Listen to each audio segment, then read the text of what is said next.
if you ask me. It's not real. Things that live there are birds and lazy rainwings. Years of learning self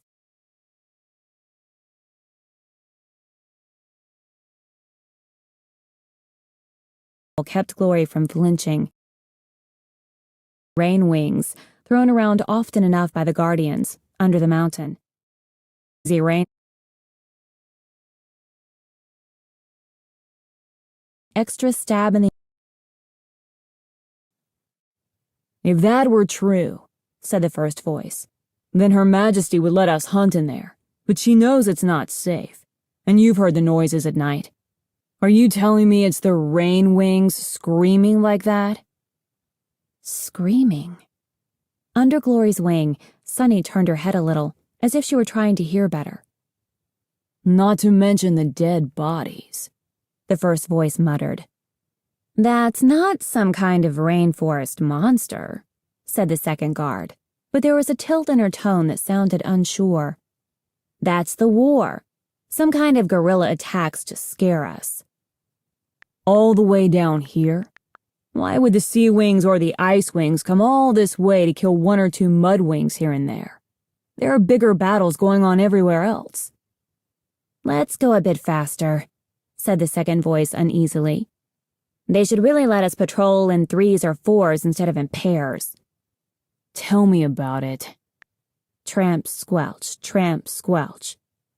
So what do you think about the Skywing situation? Are you for Ruby, or do you think...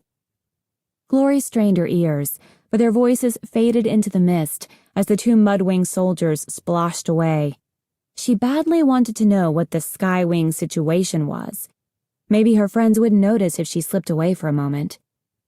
Be right back, she whispered to Sunny, lifting her wing and stepping away.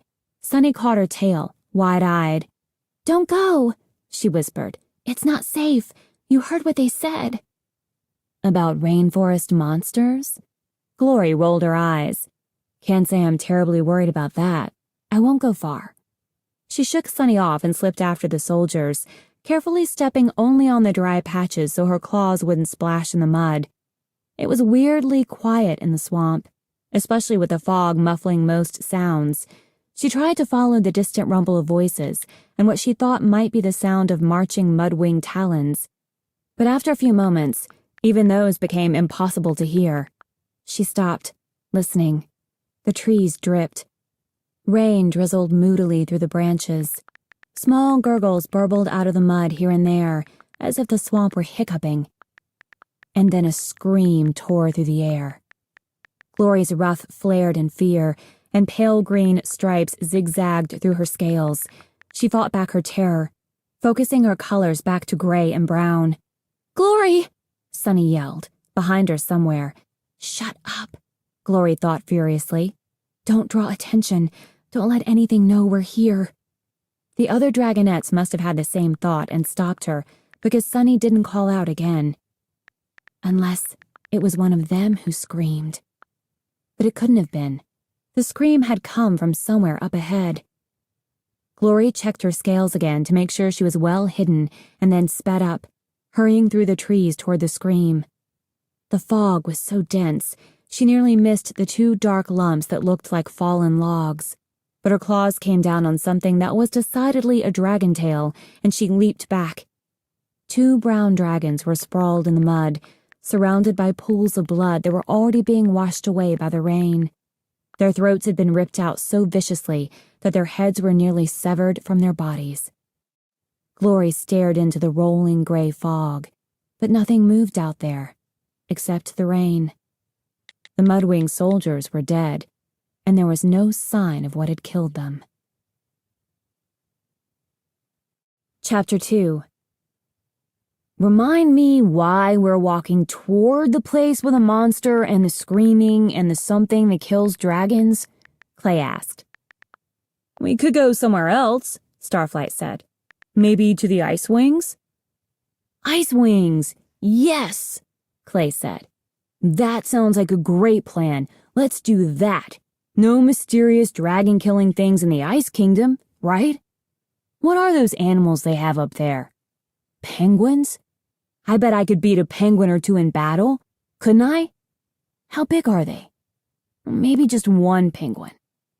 So we can freeze to death instead? Glory said. A rumor and a couple of dead soldiers were not going to scare her away from her home when she was finally this close. Fantastic plan, Starflight. Not to mention the Ice Kingdom is half a continent away, while the rainforest is right here. Besides, Webbs will never make it all the way to the Ice Kingdom, Sunny chimed in. She glanced nervously up at the trees, which seemed to be getting taller and taller as they walked. It was also warmer the farther they went, and up in the vines overhead, Glory could see flashes of color. The bright summer yellows and purples and blues might have been birds or flowers, but they were definitely not typical of the brown Mud Kingdom. Glory wasn't sure, but she guessed the dragonettes were in the rainforest for real now. The gnarled claw shapes of the marsh trees were half a day behind them, and so were the mudwing bodies. Tsunami had wanted to stop and search the area for clues, but she'd been outvoted by the other dragonettes when Starflight pointed out that now they'd really be in trouble if they were caught right next to a double murder.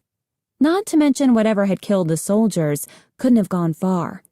That was enough to get everyone, even Webbs, to fly through the night, and they'd circle down to walk again only once the sun was up and they were looking for food. See, Glory said to Clay and Starflight. Even Sunny is acting braver than you scaredy scavengers. Even Sunny? The Sandwing flared. What's that supposed to mean? I'm brave. I'm brave all the time. She lashed her tail and ducked away when Clay reached to pat her on the head. Warm bursts of sunlight nudged through the leafy canopy, making all their scales glow. Glory let her scales turn whatever color they wanted. A shimmery beetle green spread all over her, touched here and there with curls of amber. She liked the feeling of matching the trees and sunbeams. We'll be there soon, she thought, with a shiver of anticipation. But I mustn't get my hopes up. Maybe it won't be what I imagined. It just has to be better than life under the mountain, trapped in a cave by guardians who hate me. I'm not setting the bar too high here, I think. Something crackled off to their left, but when Glory whipped around, all she saw was a shaggy gray sloth hanging from a tree and blinking sleepily at her. Have I mentioned this place makes me nervous? Clay asked. Only about 1,000 times, Glory said. I wish we knew what the Mudwings were talking about, Sunny said. How can they live right next to the rainforest and not know why it's dangerous? How can the Rainwings live in the rainforest if it's all that dangerous? Glory countered. Webbs sniffed faintly, the first sound he'd made in a while. He muttered, Because they're Rainwings. They probably haven't even noticed. Glory glared at him. Maybe you'd like a matching venomous wound on your other side, she snarled. Tsunami whirled and grabbed Webbs' snout. The bigger Sea-Wing snorted with surprise and tried to jerk back, but she held him firmly so she could glare into his face. All right, enough. What do you know about this? She demanded. You're the only one who's been to the rainforest. Does it have some kind of monster? She shook his snout, none too gently. Stop drooping like a wet fern and tell us what you know. Nothing, Webbs mumbled through Tsunami's grip. Stamp on his tail, Glory suggested, or poke that scratch. That'll get him talking. Don't be horrible, Sunny said. She nudged their guardian's shoulder with her snout. Webbs, please warn us if you know something. It's not safe for you either. Webbs sighed, and Tsunami let go of him. I swear, I don't know anything about a monster, he said. I didn't see anything dangerous when I snuck in to steal Glory's egg. Honestly, it was really easy. It was the night before the brightest night, so you could tell which eggs were about to hatch, and I just took one and flew back to the mountains. I didn't even run into any Rainwings, let alone a monster. My parents weren't guarding their nest? Glory asked. Webbs looked down at his talons and shook his head. That doesn't mean anything, Glory thought. But she remembered the Mudwing village and Clay's mother, who had sold one of her eggs to the Talons of Peace for a couple of cows. She hadn't missed Clay at all, and she certainly didn't want him back. Glory hoped her parents wouldn't be like that. Both Clay and Tsunami had been disappointed. Maybe parent dragons were always disappointing, especially when you'd spent years dreaming about what they might be like. Well, Glory didn't particularly care whether her parents were the most amazing dragons in the world. She just wanted to meet other rainwings and show her friends that they weren't all lazy fruit eaters like the other tribes thought. With their camouflage scales and secret venom, surely they had to be tougher and stronger than anyone suspected. Maybe it's a new monster, Clay suggested. Something that's come to the rainforest since you were here 6 years ago. Maybe, Webb said. The Talons never sent anyone down this way. I can't tell you much about this place either, Starflet said, worrying at one of his claws. There were almost no scrolls about the rainforest or the dragons who live here. Glory knew that.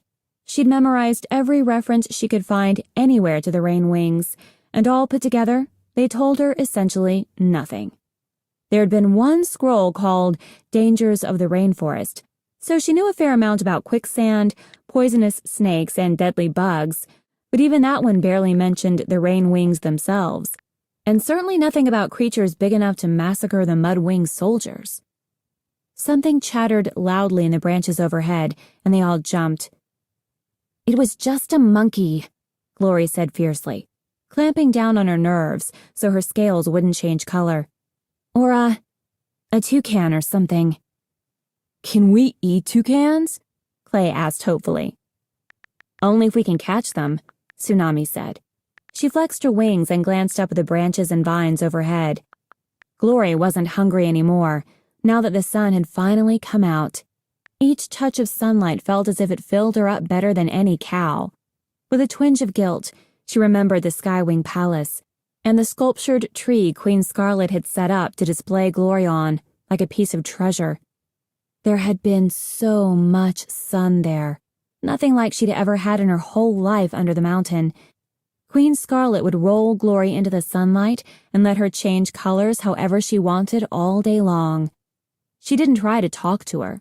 She never touched her, or yelled at her, or insulted her, or compared her to anyone. Scarlet's only wish had been for Glory to sleep and be beautiful. But I didn't love it, Glory told herself fiercely. It was just new and different. A new, different way to be a prisoner and have my life chosen for me. I'm more than a lump of treasure.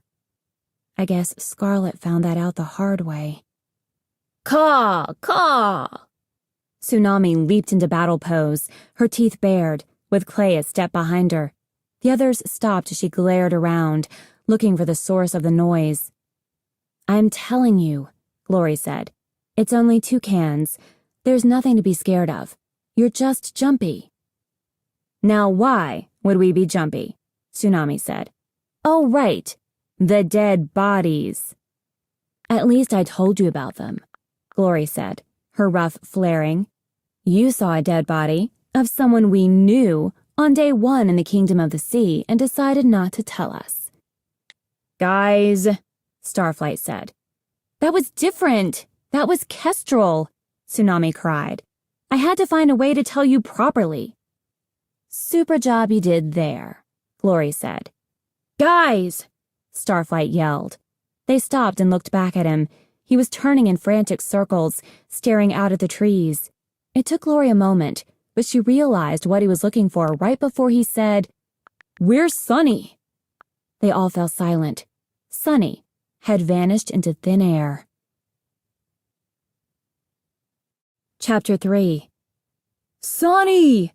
Clay bellowed at the top of his lungs. She was mad, Starflight fretted. Maybe she ran off because she was mad at us. She was? Clay asked. Why was she mad? Glory couldn't remember either.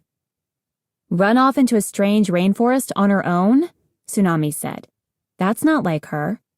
Glory closed her eyes and ransacked her brain. Poisonous snakes, deadly swarms of ants. What were the other dangers of the rainforest?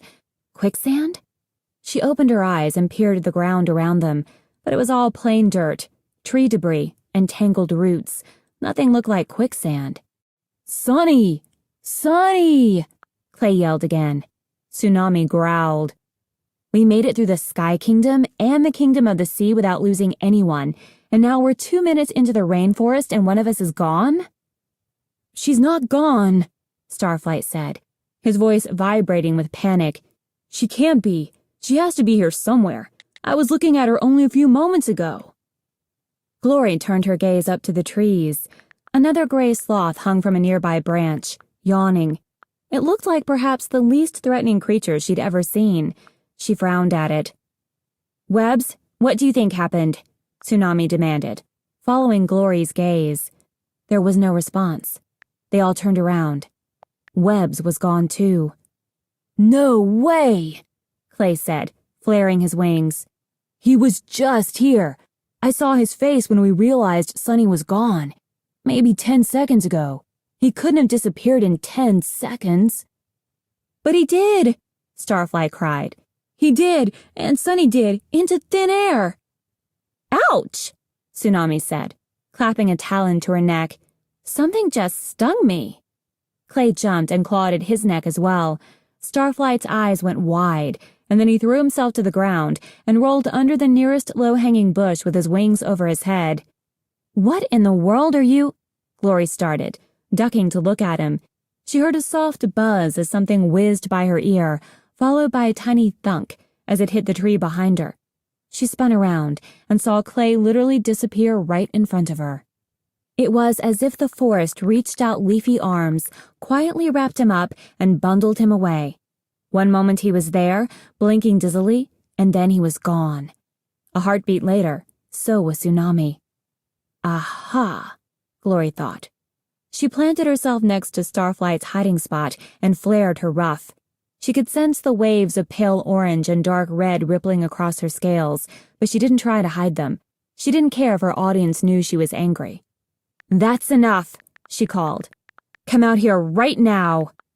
There was a pause, and then the air seemed to shimmer for a moment, and suddenly a dragon the color of raspberries stood in front of her, grinning. Glory had never seen anyone else use camouflage scales like hers. It was startling and unsettling and kind of the coolest thing she'd ever seen. Holy moons, she thought. That is awesome. We do that. Rain wings, like me. Another dragon, dark blue dappled with gold, appeared beside the first. She was grinning too. Rustling overhead made Glory look up.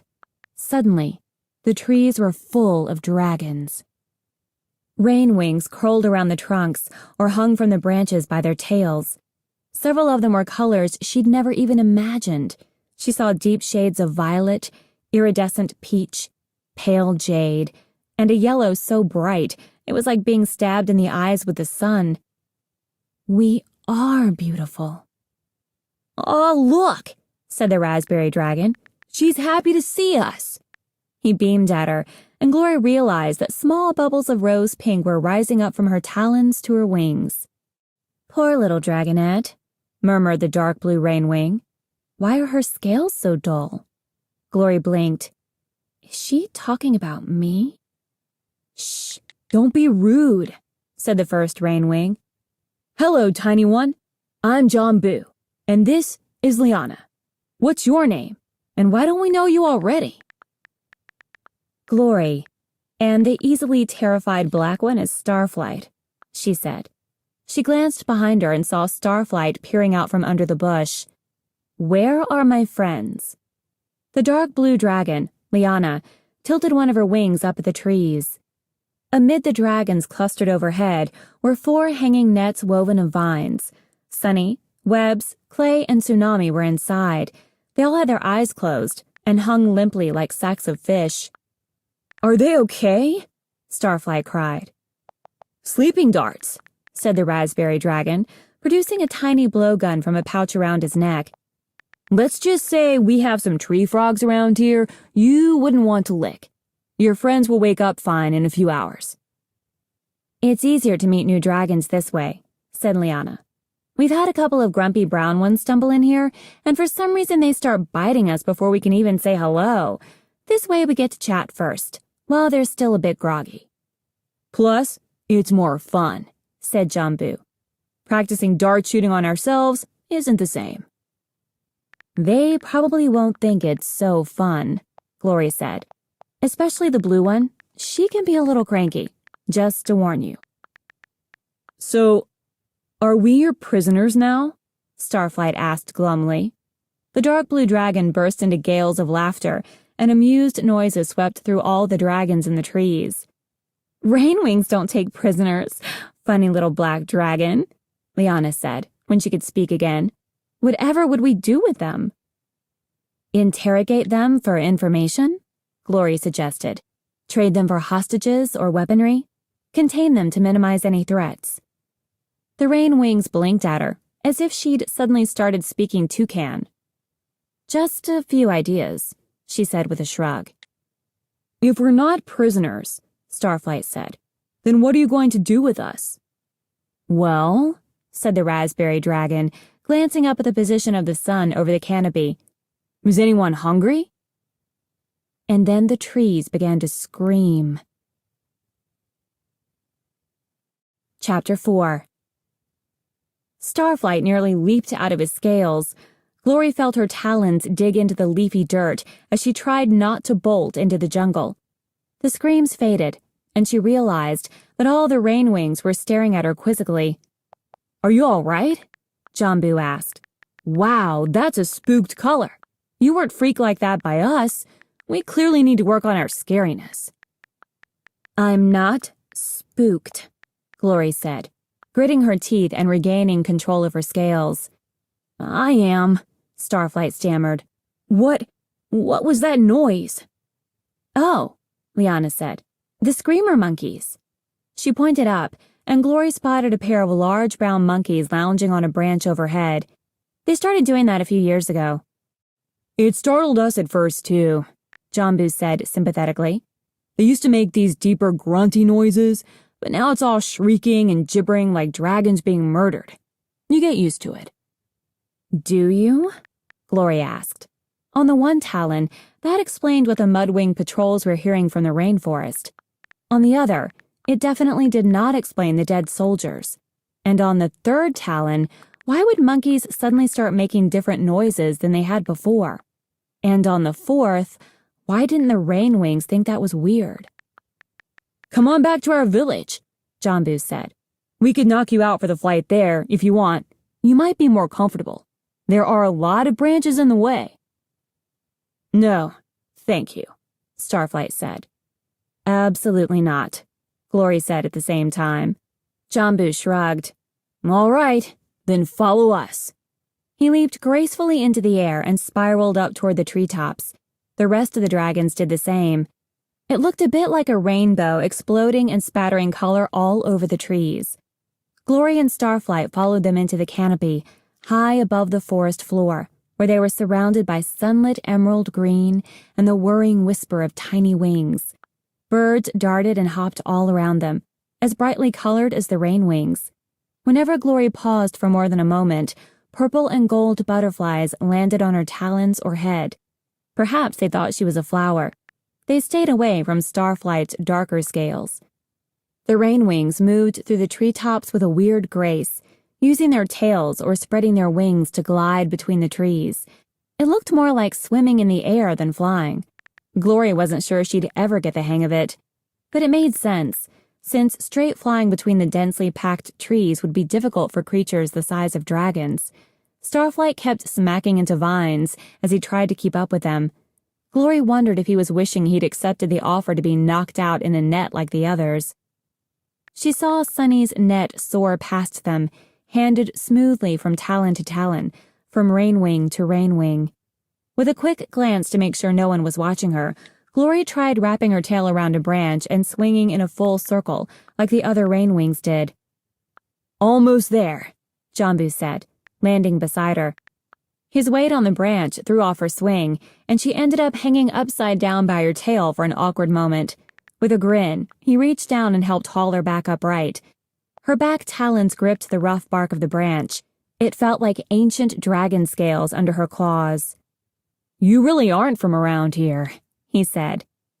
No, Glory said, as Starflight thudded down clumsily on the branch as well. My egg was stolen from the rain wings 6 years ago. Well, I can take you out tree gliding anytime you want to practice, he said. I bet you'll figure it out pretty quickly. He spread his wings and leaped off again. Glory frowned at his departing pink tail. Yeah, that was weird, Starflight said.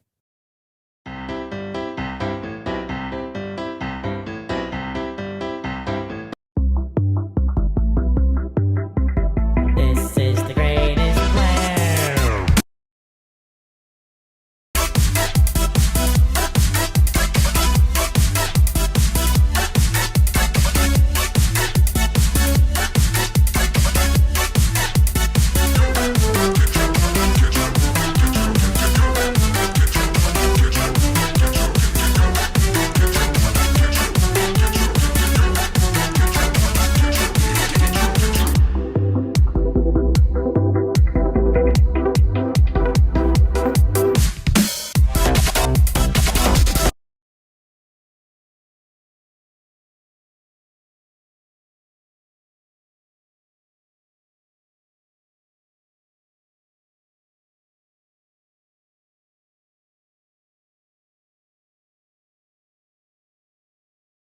Squid said. Squid, be polite, said Nautilus tiredly. I foresee that I am going to regret this, said Marosier, frowning down at the sea wings. But I will be taking over the training of the Prophecy Dragonettes. They have been mishandled for too long. Obviously, they need clear guidance. What does that mean? Nautilus asked. A sense of dread was starting to creep across his scales. He glanced at Squid. Perhaps they should have chosen a different sea wing to be the fake dragonette of the prophecy. If Marosier hurts Squid, if anything happens to him, his mother is going to kill me, Nautilus thought. It means they're coming with me, Marosier said, with a flick of his tail. Where? Squid demanded. You'll find out when we get there, said Marosier. And if you know what's good for you, you'll stop asking nosy questions and do what you're told. I can do that, Squid said, but good luck with Flame and Viper. He thought for a moment. And Fate Speaker, for that matter. Wait, no, said Nautilus. He tried to fill his mind with noise so the Nightwing couldn't read his thoughts. You can't take them. Except for Fate Speaker, who came from you, all their parents are Talons. That's how we got their eggs in the first place. They won't want them to leave. Except Ochre, Squid offered. His mom won't care. It's a Mudwing thing. Shut up,